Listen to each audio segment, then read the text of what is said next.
Alors salut à toutes et à tous et bienvenue sur ma chaîne, j'espère que vous allez bien. Moi c'est Defouga pour ceux qui ne me connaissent pas. Et aujourd'hui, comme vous avez pu voir dans le titre, on va parler de l'histoire tragique de François-Xavier Leridan. T'effaces, alors non. Malheureusement, il y a certaines règles qu'on n'oublie pas. FX est irremplaçable comme d'autres. Et je suis irremplaçable. Donc quoi qu'il arrive, ils peuvent mettre des clowns mélangés avec des singes et tout ce que vous voulez, c'est pas possible. Je suis unique et je resterai unique. D'abord, j'ai vu que la manière dont je narrais mes histoires faisait vraiment à l'unanimité, c'est-à-dire que tout le monde kiffait comment je racontais mes histoires. Et c'était pour ça aussi que vous suivez mes story times. La manière dont je raconte était plutôt cool. Du coup, je me suis dit, à défaut de raconter mes histoires, je peux aussi raconter des histoires. J'espère vraiment que ce nouveau format, ou je sais pas comment je peux appeler ça, vous plaira davantage. Avant cela, bien sûr, je sais que c'est chiant, je sais, mais je vais vous présenter cette perruque qui me vient de chez Alimis Air. Bon, pour ceux qui suivent mes vidéos déjà de base, j'ai pas l'habitude de mettre des perruques comme ça et tout, c'est-à-dire que bon, j'ai voulu faire une petite coiffure sympa. Je sais pas trop si ça me va, on devrait à vous de me dire, mais j'ai essayé de faire un petit truc passable, genre passable, qui pourrait faire un petit peu joli. Et voilà, c'est une perruque je crois de 16 pouces. Je crois que c'est des body wave aussi. Avec, ils m'ont envoyé les bonnets, les fossiles, voilà, plastique pour bien resserrer la perruque. La qualité est plutôt bien, moi j'aime bien. Après je sais pas si c'est une perruque que je pourrais mettre tout le temps genre, mais elle est choupie si on fait un bon truc avec. Bien sûr, avant de commencer la vidéo, je t'invite à activer la cloche de notification si c'est pas encore fait et tu sélectionnes bien toutes, hein, parce que voilà, partager, à liker et tout ce qui en suit, ça me ferait vraiment énormément plaisir. Commençons.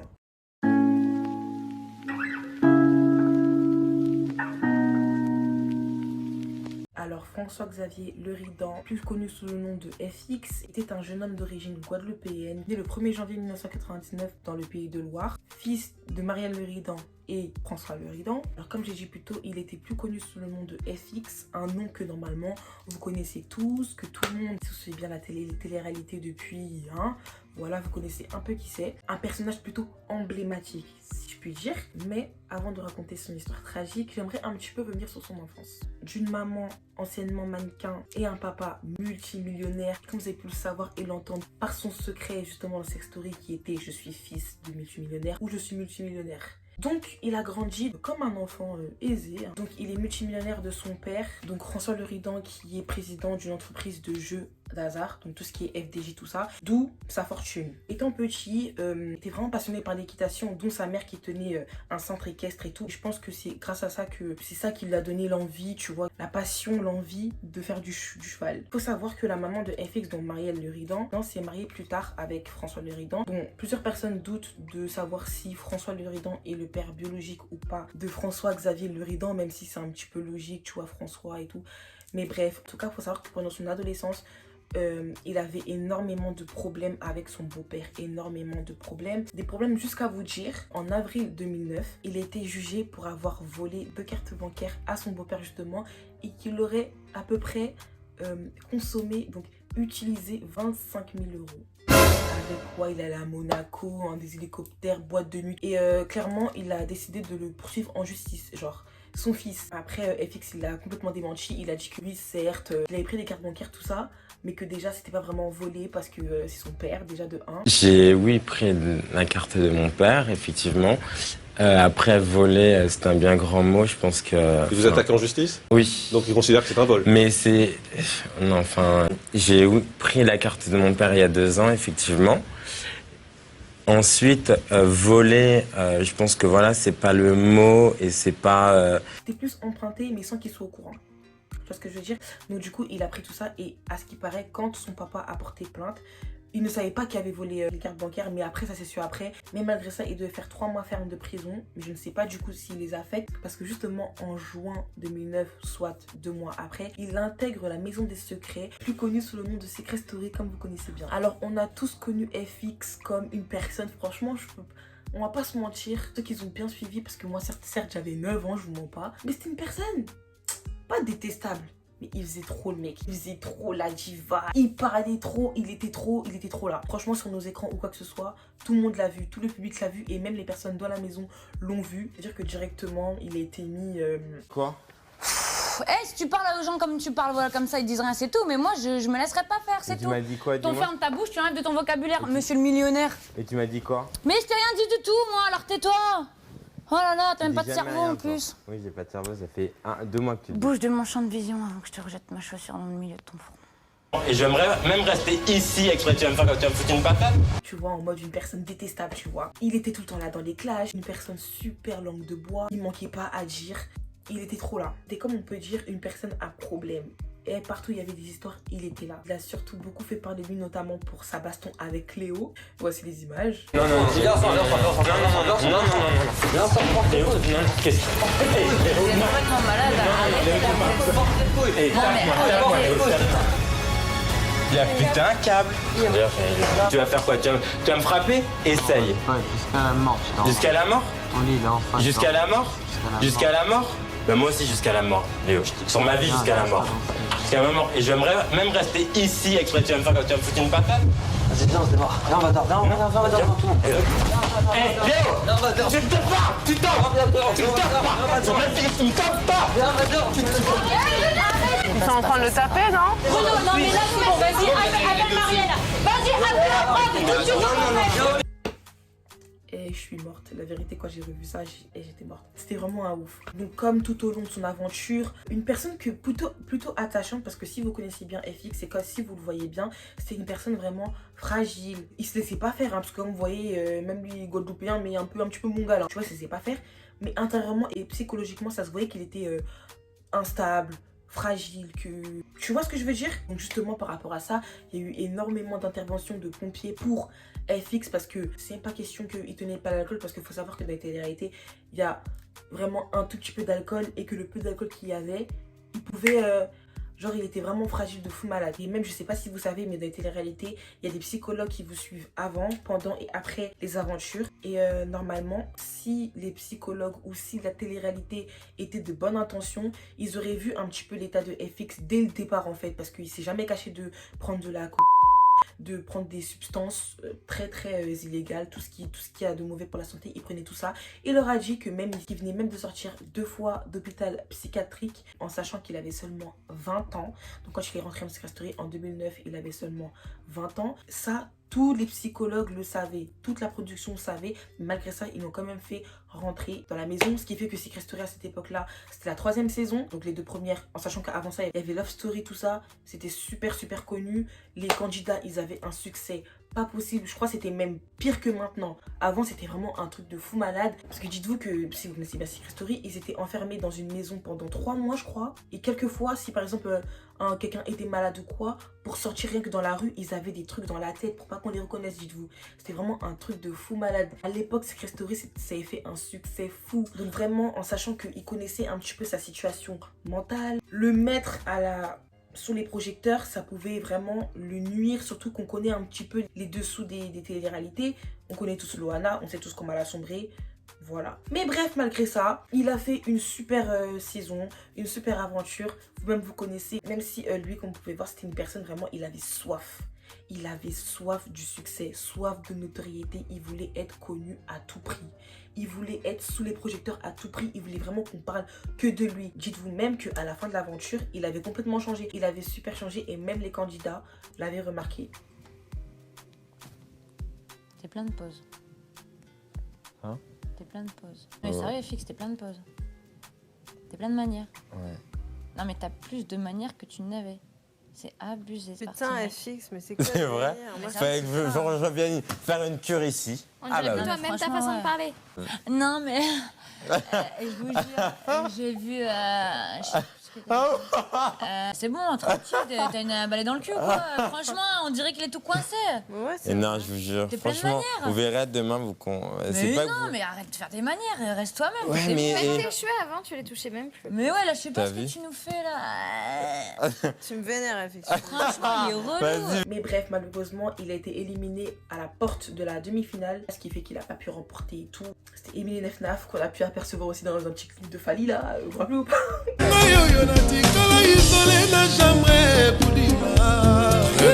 Et hein, ils ont bien profité après. Du coup, c'était Elimine F9 qui avait remporté cette saison-là. Ça n'a surtout pas empêché à FX de vivre ses rêves en fait. Parce que, comme je vous ai dit, sa soif, vraiment une soif de fou de succès. Ce qui fait qu'après ça, il a sorti un son. Mais ce son-là, en fait, il a fait dans Secret Story. Je sais pas si vous vous rappelez, Mr. FX. C'est génial. Plein qui l'ont critiqué parce qu'il faut savoir aussi que FX, il était détesté. Et il était détesté. C'est-à-dire que tout le monde le détestait. Pour lui, il n'y avait que lui qui existait. Il voulait limite pas faire exister les autres, tu vois. Et les gens, ils supportaient pas ça. Donc... Tu veux que je te dise, sincèrement, je t'aime pas. Je sais pas pourquoi, mais il y a un truc qui passe pas. Ouais, je t'aime pas, je sais pas pourquoi. Bah, c'est bien. Voilà. Quelle sincérité. Bah tu me caches, Il y a pas de problème. Voilà. On se connaît pas. Bah voilà, Non, mais nickel, lui, bah, non, mais... heureusement. Donc il était non seulement détesté par le public, mais aussi par les candidats. Bref, il en avait vraiment strictement rien à faire. C'est-à-dire qu'après ça, il a sorti un son nommé Luxury, qui n'a pas fait son succès, en sachant que FX, il aimait le succès, il aimait être sous les projecteurs. Un son qui fait pas son succès, vous voyez un peu.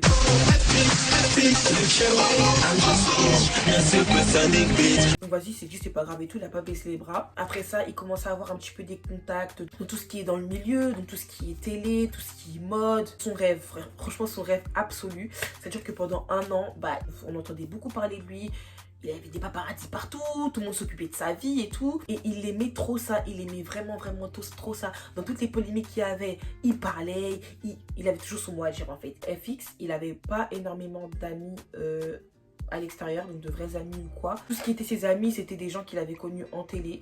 Donc par exemple en démol, la production de Secret Story, il est considéré vraiment comme sa deuxième famille, donc il leur faisait confiance de fou malade. Deux candidats qui étaient dans sa saison, je sais pas si vous vous rappelez de Daniela Martins et Cindy Lopez, je sais pas si vous vous rappelez d'elle. Malgré qu'il avait un caractère franchement trempé, un caractère de chien, il était quand même touchant, tu vois. On voyait qu'au fond, c'était un rôle qu'il jouait. En vrai de vrai, il était vu comme un enfant capricieux, qui veut tout de suite, qui boude, qui fait des caprices, vraiment une diva. Les gens, ils le voyaient vraiment comme un enfant immature et pas conscient en fait. Genre, il voulait que le succès de la lumière et tout. Limite, quand on le voyait, on faisait référence à Vincent McDoom, vous voyez un peu qui c'est. Lui, son plus grand rêve, c'était clairement de rencontrer Naomi Campbell, qui est une ancienne très grande mannequin, modèle, tout ça. Franchement, c'est la best, trop belle. Donc voilà, c'est un garçon tout plein de rêves, tout plein de projets, qui voulait vraiment s'épanouir dans ça. Et donc, comme je vous ai dit, en deux molles, sa deuxième famille a bien compris ça, qu'il aimait bien le succès, ce qui fait qu'ils l'ont fait rentrer dans une émission intitulée Carré VIP. Je sais pas si vous vous rappelez, moi je m'en rappelle comme si c'était hier. Salut, c'est moi FX, le roi d'extravagance. Et oui, je suis de retour. On m'adore, on me déteste, et sérieux, je m'en fous parce que l'essentiel c'est qu'on parle de moi, all time, et ça j'adore. Je suis le roi du ragot, mais c'est pour ça que vous m'adorez, public, n'est-ce pas? Dans Secret Story, vous avez bien vu que j'assumais tout ce que je disais. Je pense que c'est un abruti. Elle a pas de sein, elle a pas de fer. Oh là là là là. Non mais franchement, quand elle s'est démaquillée, j'ai eu peur. Et donc ils étaient plus à rentrer dedans et tout, mais malheureusement, suite à une chute d'audience, donc en gros personne regardait l'émission, ils ont dû couper l'émission au bout de 2 semaines.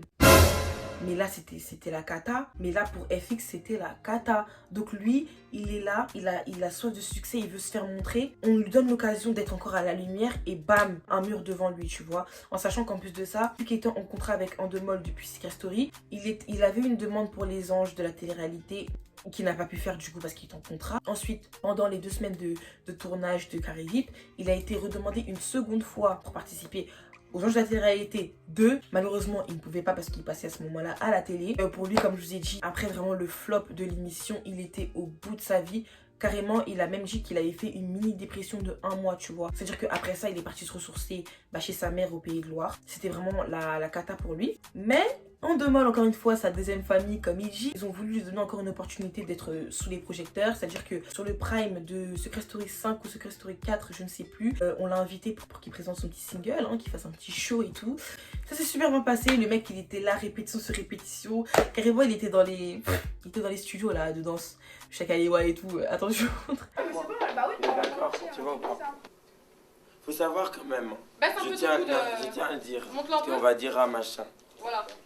Ça, ce que je fais là, je dois le faire en 1 semaine, créer, inventer. Parce qu'il faut savoir qu'en demain, on m'a quand même prévenu assez tard. Même pas à 4 jours. Voilà, on est à 4 jours près. Mais bien, Oui, il n'y a pas longtemps exactement. Non, il faut pas faire ça, là. Non, non, non, non. Oui, vous marchez avant. Pourquoi vous voulez toujours faire mal? Le mec super content, comme vous voyez, il était grave exigeant et tout. Grosse tête, franchement, je vous mens pas, il avait pris la grosse tête. Il avait vraiment pris la grosse tête. Carrément, après ça, après la sortie de la saison de Secret Story, on les a interviewés avec plusieurs autres candidats qui étaient dans la saison et tout. Dites-vous qu'au début, il était tout seul. Il était grave content. Quand ils sont arrivés, son visage, le mec, il voulait plus. Il était archi pas content. Tous les quatre. Vous imaginez bien que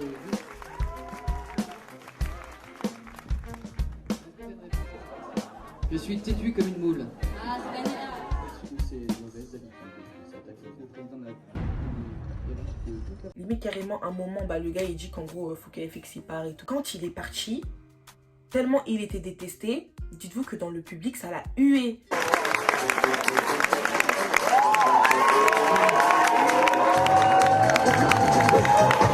Je pense qu'on aura senti une certaine tension durant cette émission depuis la fin. Alors je sais pas. Nous, on comprend pas non plus. Vous comprenez pas non plus. Non. Mais il a trop changé, il était pas comme ça dans la maison. On voit là. Je sais pas. C'est La grosse tête, t'as fait la grosse tête, FX, là, qu'est-ce qui t'arrive? Mais bref, revenons à Carré VIP. Du coup, quand l'émission a fait un flop, dites-vous que sa famille là, en deux molles, la production, comme lui il disait vraiment c'est ma deuxième famille. Dites-vous que quand tout ça c'était fini, ils ont appelé sa mère, parce qu'il faut savoir que FX, sa mère, ils étaient vraiment proches de Faux Malade. Ils ont appelé sa mère et lui ont dit bon madame, s'il vous plaît, votre fils est à la gare, faut aller le récupérer. Endemol m'a appelé. Allô, il faut récupérer votre fils à la gare. Du jour au lendemain, comme ça. J'ai dit, comment ça, il faut récupérer mon... Il arrive à telle heure à la gare, il faut le récupérer. Et clac. Terminé. Ils lui ont même pas proposé un taxi pour l'emmener chez moi. Ils lui ont pas proposé... Non, ils lui ont pas... Rien. J'ai dû annuler tous mes rendez-vous pour venir chercher mon fils à la gare, qui se faisait ridiculiser dans la gare à Nantes. Parce que tout le monde disait « Ah, c'est FX de Carré VIP, il a été jeté comme un malpropre, et non, non, non, non, non, non. » Moi, j'ai entendu ça. Vous imaginez, mon fils, entendre ça aussi? Ils auraient pu au moins lui prendre un taxi, l'emmener jusqu'à chez moi, qu'il soit au moins protégé de la véhémence publique. De tous ces individus, de ceux qui l'aimaient ou l'aimaient pas. Non, ils n'ont rien fait. Franchement, quand je vois ça, ça me fait de la peine. Parce que comme je vous ai dit, c'était un mec, certes, il avait un fort caractère, il était arrogant, il était... tu vois, malgré ça, en gros, on voit que la production, elle s'est servie de lui que pour son image, en gros. Que pour la personne qui représentait, genre l'image qu'il dégageait. Tu vois, du mec arrogant et tout. Bon, ils avaient besoin de ça à l'ancienne. Même jusqu'aujourd'hui, les boîtes de production, c'est pareil. Ça n'a pas changé d'ailleurs. Bref, donc du coup, après ça, il était vraiment au bout du gouffre. Genre, il avait vraiment... Quand sa notoriété est baissée, il fallait absolument qu'il fallait qu'il trouve un truc pour être dans la lumière, tu vois. Il est parti sur le plateau du MAG sur Énergie 12. Et donc là, il explique un peu que après la nouvelle pour Carré VIP, il est tombé en dépression, tout ça. Et qu'il souhaitait vraiment réellement faire Les Anges 3. Donc les 2 premières saisons, il n'a pas pu les faire. Donc il voulait absolument faire la 3e. Mais ça s'est pas fait. Donc là, on était déjà arrivé en 2011. Hein. Mais malheureusement, il n'aura pas la chance de le faire. Car dans la nuit du lundi soir au mardi du 9 août 2011, il se passe un drame. Donc déjà, il faut savoir que ça faisait un moment que FX, il était vraiment pas bien. Tout le monde est au courant. Il est même passé chez Morandini, là où il avait l'habitude d'aller pour en parler. Qu'est-ce que vous faites en ce moment? Qu'est-ce que je fais en ce moment? Je suis pas très bien. C'est vrai? Non. Qu'est-ce qui vous arrive? Je sais pas très bien. Mais aujourd'hui ou dans la vie? Dans la vie, c'est comme ça. Donc voilà, je suis pas très bien en ce moment. Non mais vous êtes pas très bien, c'est-à-dire vous avez quoi? Vous êtes déprimé? Je pense que c'est une forme... ça arrive là. Au bout de 2 semaines, au bout de 2 ans, de 2 semaines. Mais des primes de quoi? Je pense que c'est un tout. Je sais pas, en ce moment, je vais pas très bien. Là, si on vous propose, vous avez envie de faire quoi? Ben, si, mais je suis pas là pour faire bonne, je sais pas, enfin... Je sais pas de quoi vous avez envie. Si, j'ai bien sûr, j'ai des projets, mais ouais. C'est vrai qu'ils sont pas, c'est pas proche. Donc on voyait en fait qu'il était vraiment pas bien. On voit qu'il y avait un problème. Il y avait un problème, mais il faut savoir qu'à ce moment-là, il était suivi. Donc on ne sait pas si Vous voyez, je sais pas si vous avez vu un peu comment il parlait, si c'est par rapport à ses traitements ou si vraiment qu'il était mal dans sa peau. Mais dans ces temps-là, dans ces moments-là, il allait vraiment pas bien. Ça se voit qu'il avait besoin d'aide, mais le problème c'est que il aimait pas recevoir de l'aide, mais il en avait vraiment énormément besoin. Ça veut dire qu'il sortait tout le temps, il buvait, il sniffait, il faisait plein de trucs vraiment qui ne pouvaient pas l'aider en fait, qui pouvaient que plus l'enfoncer. Et donc comme je vous ai dit, il était proche de Daniela Martin et Cindy Lopez. En gros, dans la semaine avant le drame, en fait il se confiait beaucoup à Cindy, il se confiait beaucoup à elle sur sa vie et tout. Il disait qu'il en avait marre, que déjà qu'on ne parle plus de lui, parce qu'il faut savoir qu'à ce moment-là on parlait plus trop de lui, qu'il vivait très mal, que les gens ne l'aimaient pas, que franchement c'était un enfer, que pour n'importe quelle personne ça aurait pu le faire, une personne normale pourrait supporter, mais quand on voit la fragilité de FX, c'était impossible qu'il puisse, c'était obligé en fait que ça l'affecte. Donc il était là, il lui parlait tout le temps de ses problèmes et tout, il était là, il écoutait. Vraiment, donc, comme je vous ai dit, la semaine avant le drame, de par son passage dans Morandini, où on voyait clairement que c'était un dernier appel au secours, que voilà, les gens peut-être qu'ils n'ont pas capté, ou ils n'ont pas pris, je sais pas, ils n'ont pas fait plus attention que ça, mais il a appelé Daniela et Cindy plusieurs fois. Elle répondait pas. Premièrement, elle répondait pas. Je sais pas si c'est parce qu'il était chiant ou je sais pas, mais les deux ne répondaient pas, genre. Pourtant, elle savait qu'il était pas bien. Maintenant, donc le 8, du coup, parce que le drame s'est passé le 9 à minuit. Le 8, donc la veille, il était avec Afida Turner, avec qui il avait fait le carré VIP et tout. Ils s'entendaient super bien. Ils étaient ensemble et tout, partis boire un verre le soir et tout. Il était super heureux, joie de vivre, de fou malade. Carrément, à un moment, Afida devait rentrer. Il a dit à Afida de pas rentrer, qu'il voulait rester encore avec elle. Il a supplié de pas partir. Malheureusement, elle devait partir. Et donc, du coup, c'est sur les routes de Boué, à quelques pas de chez lui, qu'il a décidé de mettre fin à ses rêves, fin à ses jours, de couper court à sa vie et de se jeter sous les roues d'une voiture. Moi personnellement, depuis j'étais au courant de cette histoire. Quand ça s'est passé, j'étais au courant. Donc moi j'ai toujours été à la page, moi. Et donc moi à l'époque, bon du coup j'avais 11 ans, j'étais quand même un petit peu consciente, j'étais une grande fille. Quand j'avais entendu ça, donc de comment j'avais vu les choses et tout à l'époque, c'était qu'en mode c'est la télé qui l'a tué en gros. C'est la télé qui l'a tué. Mais en vrai de vrai, quand on regarde bien, on voit clairement qu'en fait c'était pas une personne stable. C'était un enfant en fait. Certes, il n'était pas ambitieux parce que comme il disait, il avait aucun talent, mais tant qu'on le voyait lui, c'était le principal. On voyait que ça allait pas. En fait, on voyait que ça allait pas. Et puis en plus de ça, des mois avant, quand vous voyez que Morandini, franchement, lui, je peux pas me le voir. Je vous jure que je ne peux pas me le voir. Quand on voit que Morandini, il force, il veut que lui faire sortir les mots de sa bouche, alors que le mec, il est pas bien, qu'il veut le mettre à bout, or qu'il montre clairement qu'il veut pas parler. Quand on voit la pression qu'il a eue par la presse, on voit la pression qu'il a eue par les journalistes ou les gens de son entourage ou quoi. Je vais pas dire que c'était obligé qu'il sombre, mais vu son état, c'était sûr qu'il allait se passer un truc comme ça. Et donc dites vous-même que quand les gens ont appris sa mort, il y en a qui se sont réjouis. En mode ouais, bien fait pour sa gueule. Oh, des trucs de fou que même déjà de son vivant il subissait, mais même après sa mort, il y a vraiment des gens qui n'ont pas de cœur. Oh, moi j'ai vu ça, ça m'a fait mal au cœur. Il y en a même de son entourage ou quoi qui se sont dit que, à ce qui paraît, le coup de comme quoi il s'est jeté sous sa voiture, de base il devait pas en mourir. C'était un coup de marketing en gros, pour que ça fasse parler de lui en fait. Il avait tellement soif de succès que peut-être un accident ça aurait fait parler de lui, mais malheureusement il y restait, paix à son âme. Et ça, il y a beaucoup de gens qui l'ont pas cru, plein de trucs comme ça. Ses amis là qui regrettent de ne pas lui avoir répondu au téléphone alors qu'il savait qu'il ait pertinemment besoin d'aide. Franchement, c'est beau, c'est mignon, hein. C'est bien de dire ça dès qu'il est mort, mais quand il était vivant, quand vous voyez que la personne avait besoin d'aide, vous étiez où? En vrai de vrai. Donc voilà, il a décidé de mettre fin à ses jours à seulement 22 ans. Seulement 22 ans, il a seulement eu 2 ans de succès. Un an où c'était succès fou et un an où c'est clairement l'enfer. Il pouvait pas supporter de ne pas être à la lumière. Il ne pouvait pas. Et ça, il le disait clairement. Hein. Oh, il le disait clairement. Et je trouve ça super triste en fait qu'à 20 ans, 22 ans, tu penses comme ça, que t'es super jeune. Parce que moi, je me dis, j'ai 21 ans. C'est-à-dire qu'il avait à peu près mon âge.